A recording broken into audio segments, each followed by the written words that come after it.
pues bastante complejo. Vamos a ver que no se cumpla lo que ha dicho el general Mendieta, quien denunció en estos micrófonos en la hora de la verdad que muchas de esas curules pudieran quedar en manos de excombatientes de las FARC, como ellos mismos le llaman.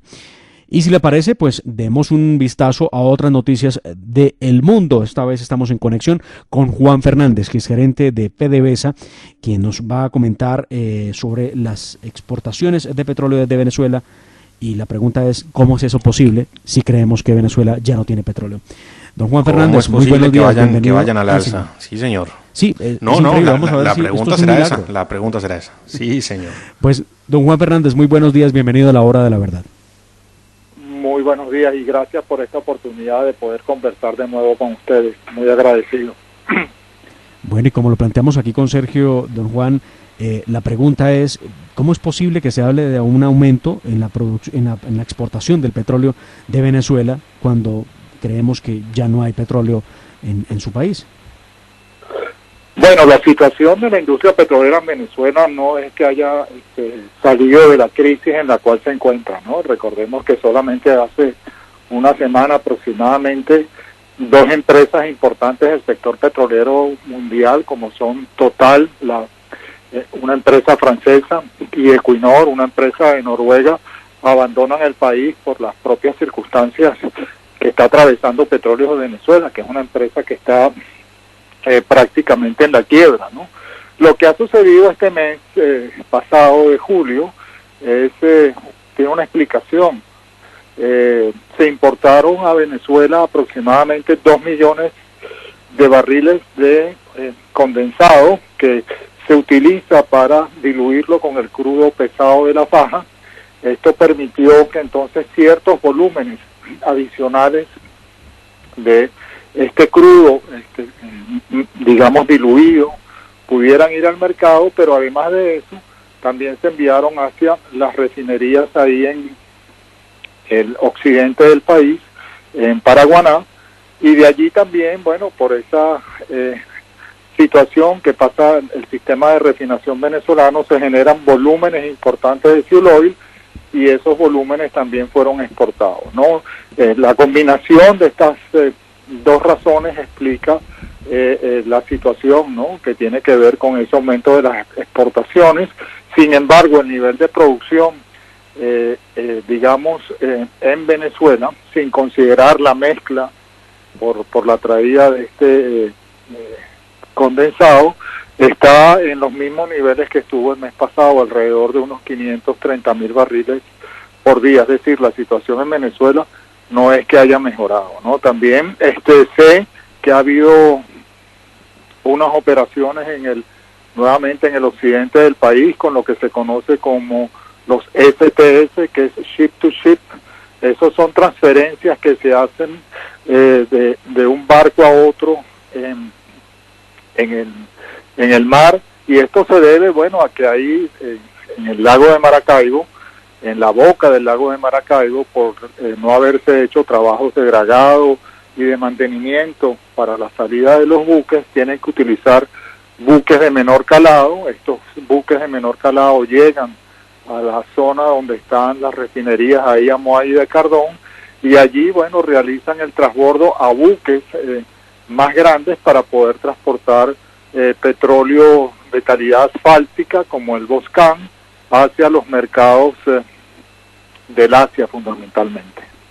Sí, señor Fernández, me gustaría preguntarle a propósito de transbordos, hay denuncias de que para evitar o para hacerle el quiebre a las sanciones impuestas a Venezuela y a otros regímenes con los que Venezuela transa, que también están sancionados, pues se hacen esos transbordos también en alta mar para cambiar el crudo de bandera, despistar quizá a autoridades de otros países y poder llevar el crudo a destinos, bueno, que no conocemos bien cuáles son. Se dice que llegan a China, que se hacen transbordos sobre Malasia, pero también vemos obviamente la participación de Irán llevando a Venezuela el crudo liviano. ¿Cómo es esta logística que está implementando PDVSA para hacerle el quiebre a las sanciones que pesan en su contra? Sí, efectivamente, ¿no?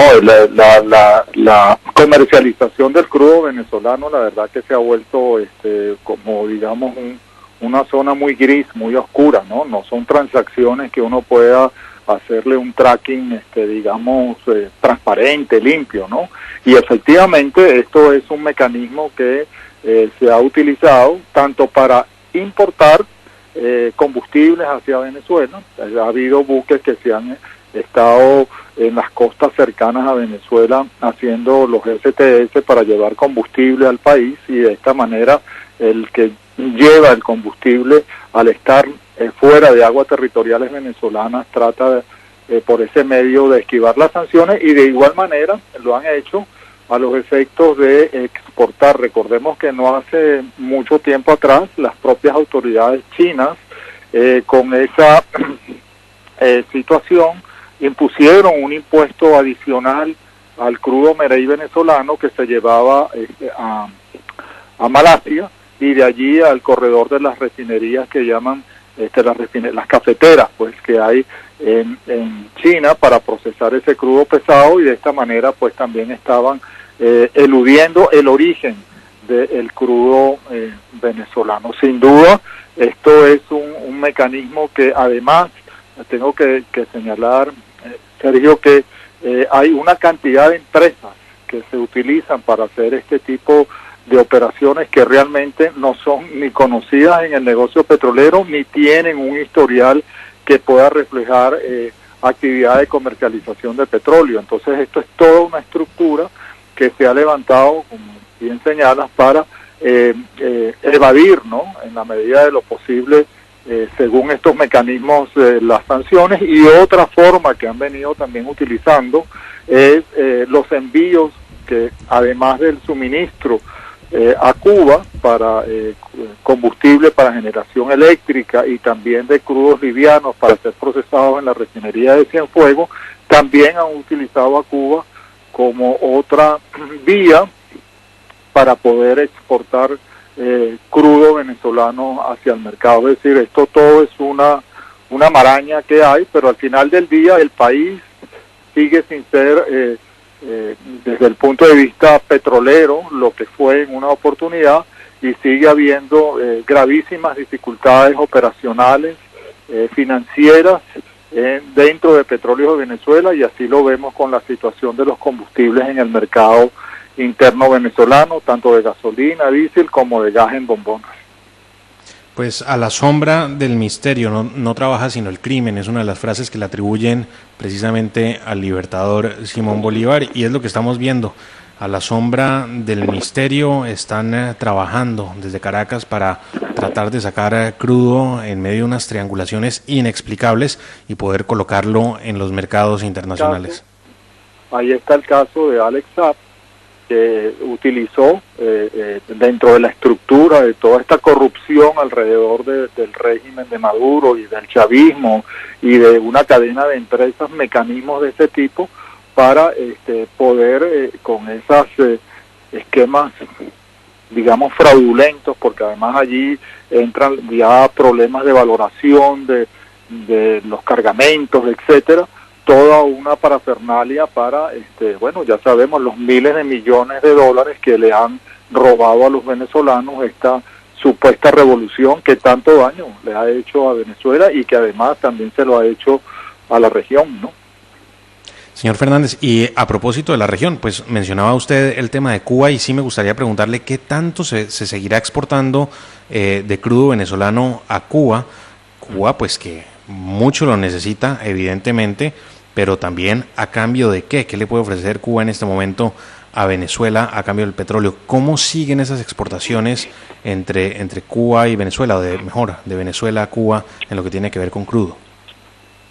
Sí, bueno, la última información que tengo de lo que se conoce como el tracking, ¿no?, que se hace de los buques que se mueven de Venezuela hacia Cuba, es que durante el mes de julio más de 50,000 barriles diarios fueron llevados a la isla, ¿no? Esto se puede explicar como cargamentos que llevan fuel oil, como ya he señalado, que son importantes para la isla, para la generación de electricidad, pero también hay oportunidades en donde se mandan cargamentos de crudos livianos para poder ser procesados en la refinería de Cienfuegos, y en otras oportunidades pues también estos cargamentos para efectuar triangulaciones. El soporte que recibe Maduro de parte de la dictadura cubana es lo que lo mantiene en gran parte en el poder, ¿no? Toda esta estrategia y estos servicios de inteligencia que tiene la dictadura cubana luego de más de 60 años en el poder son aprovechados por Maduro. La infiltración que hay en Venezuela de los servicios cubanos son impresionantes, incluyendo el estamento militar, ¿no? Y entonces ese compromiso digamos, para Maduro es primero que satisfacer las necesidades del país, ¿no? Y por lo tanto le continúan enviando barriles. Obviamente ha habido digamos, esas dificultades que la propia industria petrolera ha venido pasando, pero no dejan de enviarle los barriles a Cuba, ¿no? Y me llama la atención que también durante este mes, hace aproximadamente unos 10 días,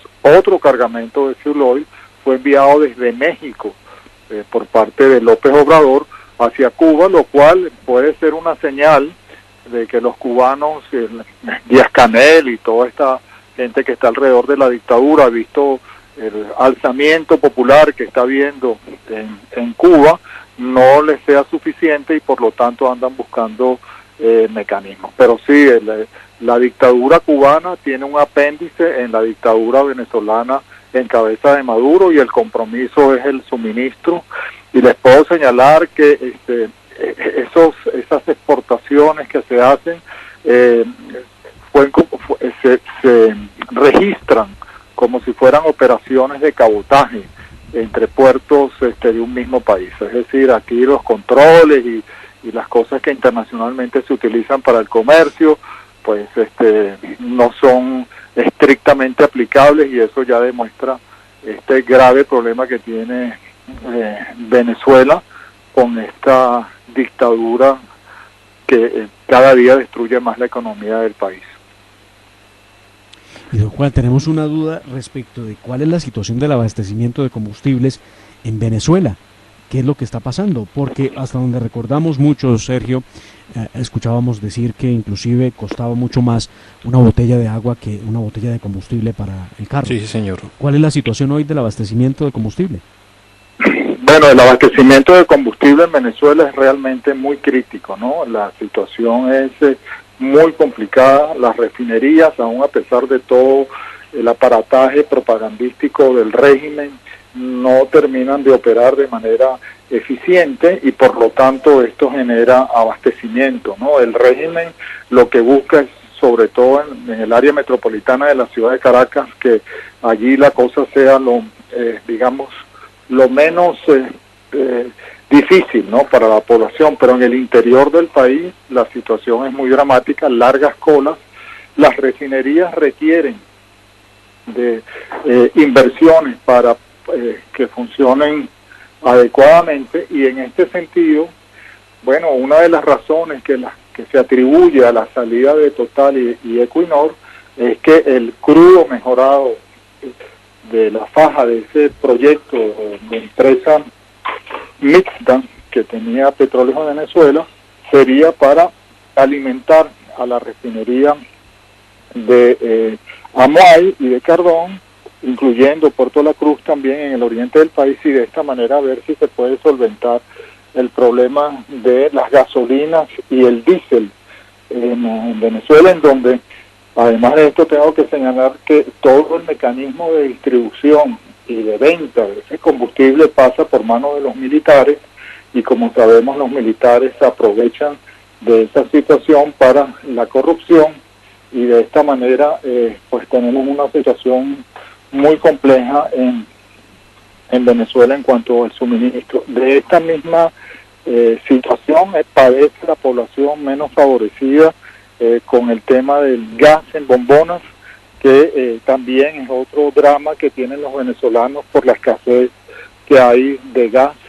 Y esto, bueno, mientras esta revolución supuesta y este chavismo esté en el poder, esto no va a conseguir una solución adecuada, puesto que Petróleos de Venezuela es una empresa que está técnicamente fracasada, operacionalmente no cuenta con las pericias y además es como ya acabamos de hablar, un instrumento político de Maduro y la banda que está en Miraflores.